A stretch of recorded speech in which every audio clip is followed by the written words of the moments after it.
Austin Hooper, 32 yards. And the 49ers add on to their lead. And he is a reliable target. They like to get him involved. They got him involved there for the score. And they should. He's a very good player. Remember, they can use him in certain positions, so many different spots, and he usually comes through for them.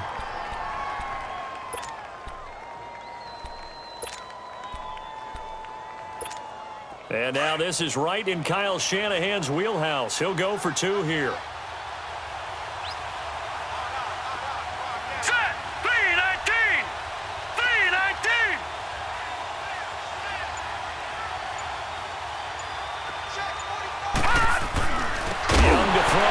This is going to be caught. It's good.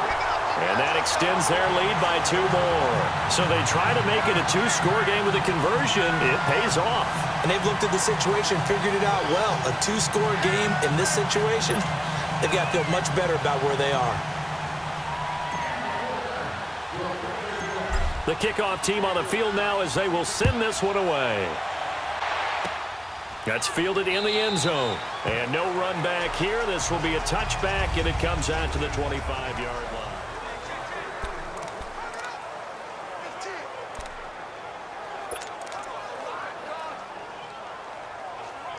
So we get set to start this third quarter. Here's the Falcons offense now. These guys had to punt last time. It has not been a very fruitful game offensively thus far.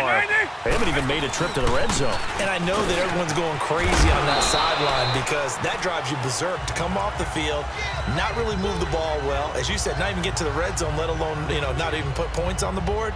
They've got to just take a deep breath, relax, try and figure out what is working, and call more of that. They'll break the huddle, come up on 2nd and 8 at the 27-yard line.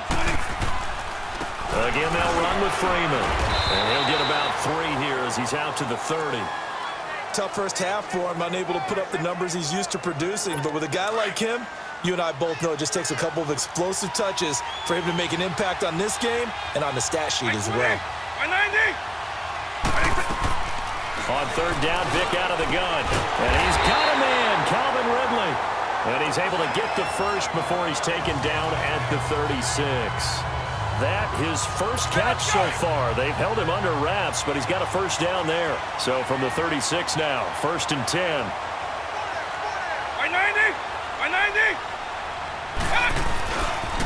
This is Freeman on 1st and 10. And that play going absolutely nowhere. He could get out of the backfield. But these guys are going to chop into that deficit. They're going to have to do a much better job in the run game. Caught behind the line of scrimmage, no yardage to be found. Vick on 2nd down.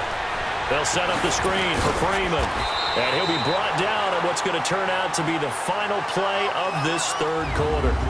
1 quarter remains here on a Sunday night. You are watching Madden Ultimate Team on EA Sports.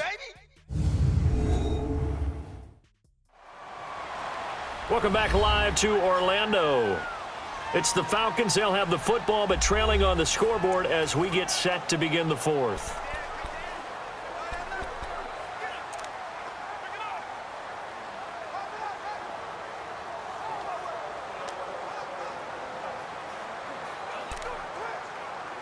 The Falcons on 3rd down. Just 1 for 3 thus far. This will be 3rd and 6.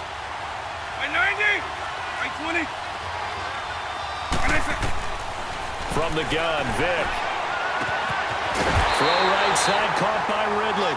And he'll be taken down, but not before he gets into enemy territory. That one goes for 13 yards, and it moves the sticks. Even though this offense doesn't have a single point to its name, they're not totally out of this game yet. A touchdown here, they could be in business. And how about that last play? Now they've got momentum going, so I'm a big advocate. Get back on the line of scrimmage. Throw another play at them while you've got them rocked on their heels.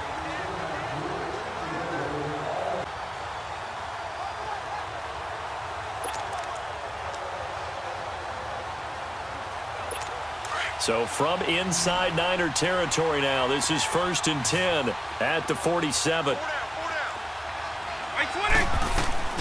From the shotgun, it's Vick. To the sideline, and wow, what a catch there. He doesn't get a lot, but he was able to get the feet down complete. It'll be a 2-yard gain, and that'll make this a 2nd down. Was that a receiver? Yeah, actually it was. There was a running back who was a receiver on the play.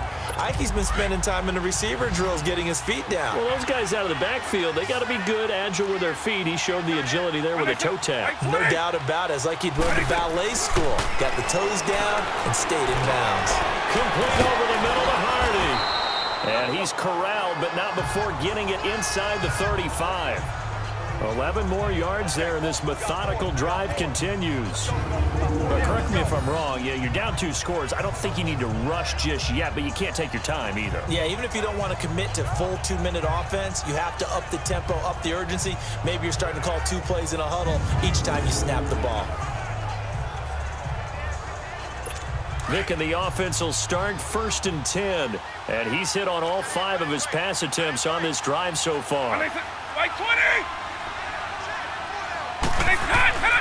Vic to the air again. And all this is taken in one-handed. What a all the way down inside the 10 and mark him at the 5.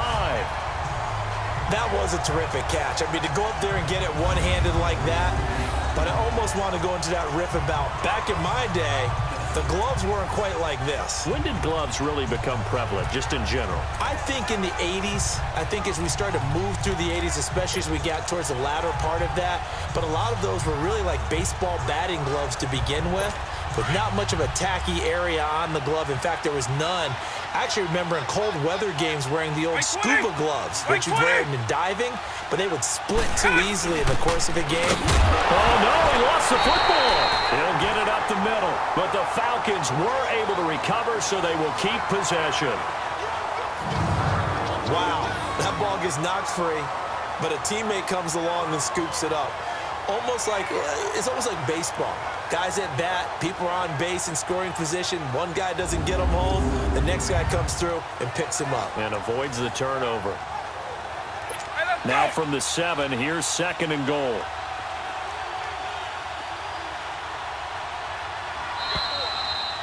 Time for a break. We'll come back and see this one out after this.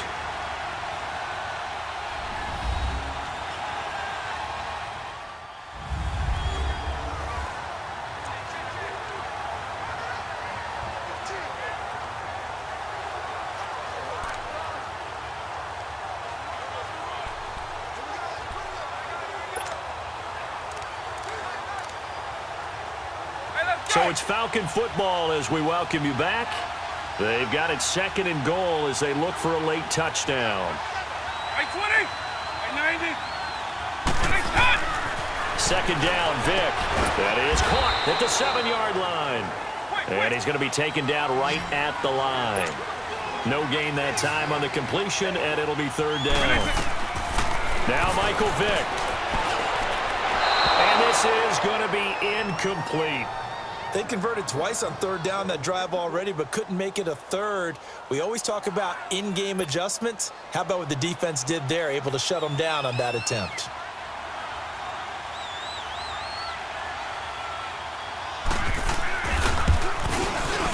And Bryant's kick is good. And they get themselves on the board here. It's 10-3. So you knew one way or another that they needed the 2 scores. They get the easy one out of the way. Now they'll get the ball back, hopefully. Yeah, and the question is, how do you accomplish that? Do you onside kick it? Or since you have all 3 timeouts, do you kick it deep? To me, I'm playing field position with all 3 timeouts. I kick it deep and try and pin them back there. And he'll wind up getting an extra couple yards here for his trouble as he'll bring this one out to the 27. The San Francisco offense getting their last-minute instructions before they take over here. And for them, a touchdown their last go-around. Obviously, they'll be hoping to do that again. And when you start plotting for this drive, when you start thinking to yourself, okay, what are we going to do? You don't go away from what you did before because that worked, but you have to be prepared for wrinkles and counters because you know they'll make some adjustments. And just a short gain that time as they're able to get him down. And now a timeout defensively by the Falcons as they'll talk things over prior to this upcoming 2nd down play.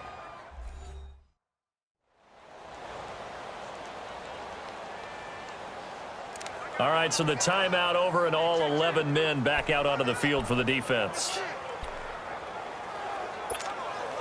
Have to imagine this will be on the ground as well as they come up 2nd and 7. Hurry up, here we go. 3-19.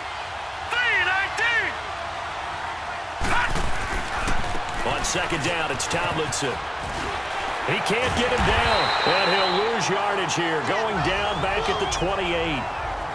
And the Falcons going to use another timeout as he'll talk it over here before what will be an important 3rd down. So the defense had a chance to catch their breath, and now they're back out and ready.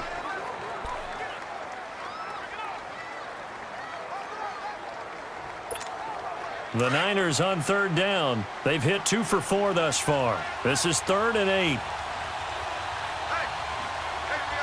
right, here we go. Blue 90. Blue 90. They stay on the ground. Tomlinson.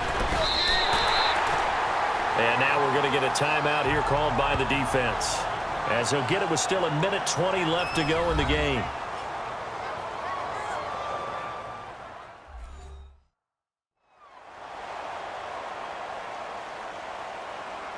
So a defensive timeout, chance to regather, regroup, and get set as we resume action. Here's Pat O'Donnell now as he's on to punt for San Francisco. He gets this one away, and boy, it's another boomer. Fielded just inside the 20. We'll call that a punt of 54 yards. Well struck. And the offense will take over with a new set of downs. Here are the Falcons as their offense heads back onto the field. They're down here in a 1-score game, but the time, it's a factor, but it's not a huge factor right now, is it? It's really not, because this amount of time gives them a chance to run their offense, to go through play sequences. And this is what they work on every week in practice, usually on a Friday. They go over this type of a situation, late game situations. What are we going to do when we have the opportunity? They've called these plays a bunch of times. Now's their chance to execute them. Yeah, they have the opportunity now. Here's the execution. He completes it to Julio Jones. And they've got it well across midfield down to the 40 before it's all said and done. A very nice pickup of 33 yards. Back to throw. This will be caught inside the 10. And they move this all the way down to the 9. That goes for a gain of 31. And the spike comes now with just under 40 ticks left.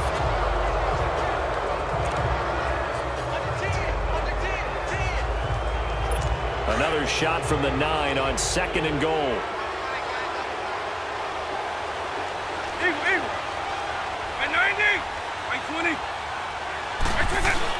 They'll look to throw. This will be caught at about the 6.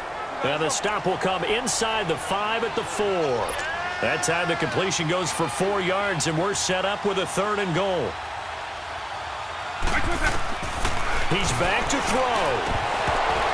And that is incomplete. 16 seconds now on the clock. There have been quite a few plays they might look back on and say, we really have hurt ourselves, and that was another example. And this is late-game execution. Everything on the line, so it all has to come together properly. The throw's made. Where's the catch? Got to catch in that spot. Back to throw. Scoring has really been at a premium. And, Charles, you got to tip your cap to this defense coming in here. Their offense, too, but this whole team coming in here on the road, getting a hard-fought win. I think the way that they're finishing this one up, an exclamation point on a terrific game. As you noted, hard for them to put points on the board, and they hold them down one more time and finalize things.